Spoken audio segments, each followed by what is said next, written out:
National Assembly caucus declares support for re-election of President Bola Tinubu in 2027. And on the foreign scene, world bids farewell to Pope Francis as he is buried in the Basilica of Santa Maria Maggiore. Good evening, and this is news at 7 and West Spring Television. My name is Tomilola Daniel. The Oyo State Police Command has uncovered a human trafficking ring in Ibadan, the Oyo State capital. In a major operation, the police rescued 83 individuals and a child from a house in the Orogun area of the state, where they had allegedly been held for an undisclosed period. Preliminary reports suggest that the victims, believed to be nationals of the Democratic Republic of Congo, were lured to Nigeria under the pretense of being offered employment opportunities. They also claims that the perpetrators extorted significant sums of money, reportedly in dollars, from the victims' parents and relatives as part of the elaborate scheme. The rescued individuals were taken to the police headquarters in Nele, Ibadan, where authorities are conducting further investigations to ascertain the full details of the case. The Joint Admissions and Matriculation Board (JAMB) has arrested 27 personators who attempted to sit for the 2025 Unified Tertiary Matriculation Examination (UTME) on behalf of others. This was contained in a statement issued in Abuja by the board spokesperson, Dr. Fabian Benjamin. Addressing a separate incident at Caleb University, Dr. Benjamin confirmed that the board was alerted to the unauthorized restrictions placed on a candidate wearing hijabs. While apologizing to the affected candidate, he added that swift action was taken following the incident. The Vice-Chancellor of Caleb University was said to have condemned the actions of an overzealous security officers responsible for the unauthorized restriction. The board also said it delisted 4 computer-based testing centers in Abuja. In the meantime, the House of Representatives Committee on Basic Examination Bodies assured the Joint Admissions and Matriculation Board of its readiness to assist in addressing the challenges militating against the conduct of Unified Tertiary Matriculation Examination across the country. The chairman of the committee, Oboku Ofoje, made the promise during an oversight exercise to monitor the ongoing UTME in some centers within the Federal Capital Territory. A statement issued by the media unit of the committee quoted Ofoje as describing UTME as a vehicle used by younger Nigerians in the journey to self-discovery. Ofoje, however, noted a few challenges at some of the centers, particularly the absence of basic amenities such as air conditioning and first aid services. The lawmaker also raised concern over complaint about multiple payment and registration glitches made by candidates, assuring that such would be discussed at the stakeholders meeting very soon. He noted that despite the identified challenges, the candidates remained resilient and determined and observed in all of the centers visited by the committee in the nation's capital. Here in Oyo State, poets, writers, literary enthusiasts, and media professionals have shared their creative processes and inspirations at an event put together by the Oyo Literary Network. The program was also an avenue for people to share their expertise on various aspects of poetry and writing. In his speech, the CEO of Rave 91.7 FM and Western Spring Television, Dr. Femi Adefola, who was a special guest of honor, emphasized the importance of seeking knowledge. On his part, former spokesperson to ex-governor Adeboyega Oyetola of Oyo State, Ismail Omikwido, counseled participants not to be discouraged by challenges. Speaking in an interview with Rave FM News, Nigerian musician and songwriter Dr. Segun Akinlolu, known as Beautiful Nubia, shared how his background influences work and urged young people to find their purpose in any artistic discipline and make sure to own it. On her part, poet and sociologist Funke Awojia emphasized the role of literature in the society, stating that poetry has a transformative power. The creative economy is Nigeria's second largest employer, providing jobs for 4.2 million people.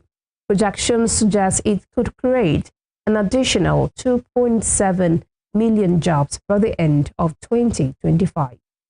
And let me tell you that only knowledgeable people have solutions for barriers. If you are not knowledgeable, you cannot provide solutions. People who seek knowledge are change makers. If you want to make a change in your field of endeavor as a human being, and you want to add value to life, you must seek knowledge. Is that in life, as you aspire towards whatever it is you have desired to become in life, do not be discouraged by the obstacles you meet along the line. No doubt, the role of literature in the society is a very huge one. First, when we look at the society, we will say that literature is a product of the society. And if literature is reflecting the society, it means that literature can be used as a tool to reform and to restructure the society. So literature, most especially poetry, have a power to transform the human society. The first thing is you have to know if you have the talent. You know, some people just want to do it because, oh, it's trendy. Everybody, when this person goes out, they clap for him. He's popular, you know, they want the fame. You cannot come to music or to the arts just because you want fame. You come there because you have a talent and you know that you owe it to society. You owe it to your people to say certain things in whether in your literature or in your music or in your drama, you know, whatever artistic discipline you are in, you owe it to the people to tell them what is right, to help them become better, to help them find progress, to help our society find change and development. And so if that is your purpose, if you set out as an artist trying to do that, you will. A fully laden truck fell off the Penn Cinema Bridge in Lagos State on Saturday, leaving the driver severely injured. A statement by the Director of Public Affairs and Enlightenment Department, Lagos State Traffic Management Authority, LASMA, Adebayo Taufik, said the accident occurred earlier in the day along Agege Old Abeokuta Road, around the bridge. According to him, preliminary inquiries suggested that the truck driver suffered grievous fractures to both hands, lost control of the vehicle while navigating the bridge. Consequently, the truck plunged from the bridge, landing upon the two commercial buses stationed beneath. The LASMA officers responding to the incident removed the severely injured driver and immediately entrusted him to officers of the Elere Police Division. He was subsequently conveyed to the General Hospital, Ilepo, for urgent medical intervention. Members of the Rivers State People's Democratic Party caucus in the National Assembly have declared their support for the re-election of President Bola Tinubu in 2027. The caucus made the declaration in a statement they all signed, which was read to journalists on their behalf by Senator Barry Impingi in Port Harcourt on Saturday. The caucus, comprising 2 senators and 7 members of the House of Representatives, said their position is based on the visible successes of President Tinubu's agenda, which they described as working and on course. They called on those aspiring to contest for the country's #1 position in the next general election to shelve their ambitions while lauding President Tinubu's economic policies, saying they are aimed at repositioning the country's ailing economy, among other achievements.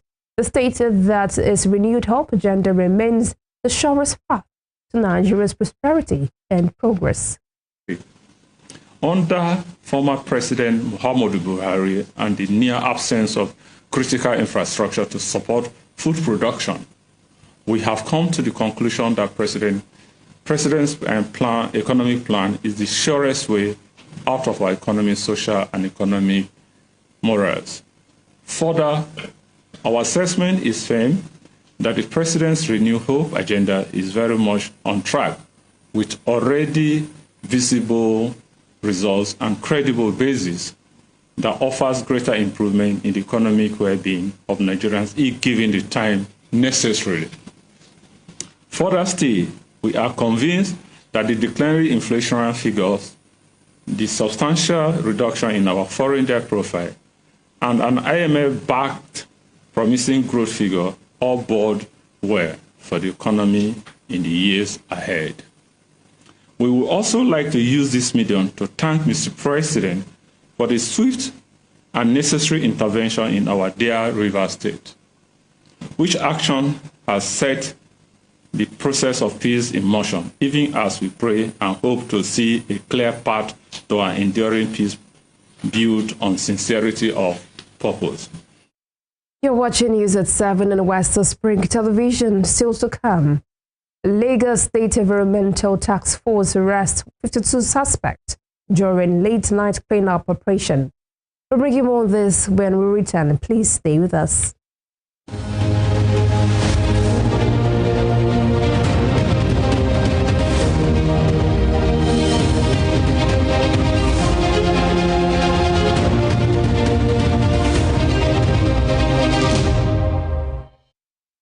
The news at 7 on Western Spring Television. A reminder of our headlines. Oyo State Police Command uncovers human trafficking ring in Ibadan, Oyo State capital. A fully laden truck falls off Penn Cinema Bridge in Lagos State, leaving the driver severely injured.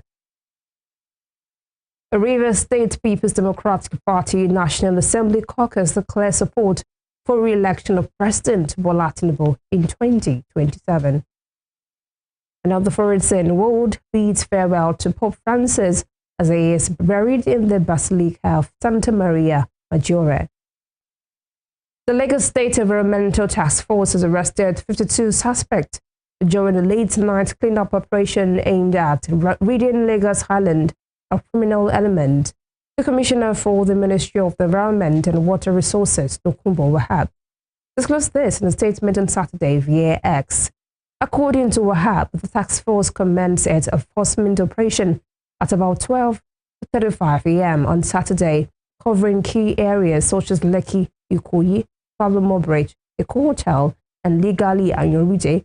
He stated that complaint and distress calls suggest that some of the streets are populated at night by unscrupulous element, miscreant, street urchins, pickpockets, and other suspected criminals, denying innocent Lagosians of their hard-earned valuables and belongings.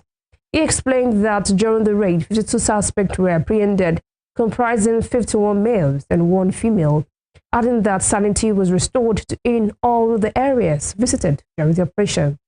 Wahab assured that all of the state in windstorm and Friday night in the Mahanga community in the Awe local government area of the state. One of the community leaders, James Arthur, disclosed this to journalists in Lafia, the state capital, on Saturday. He appealed to the state governor, Abdullahi Sule, the local government chairman, and other political office holders to come to the urgent rescue of the community. He noted that the windstorm caused damage to homes, infrastructure, and school, leaving many in dire need of assistance. On the foreign scene, Pope Francis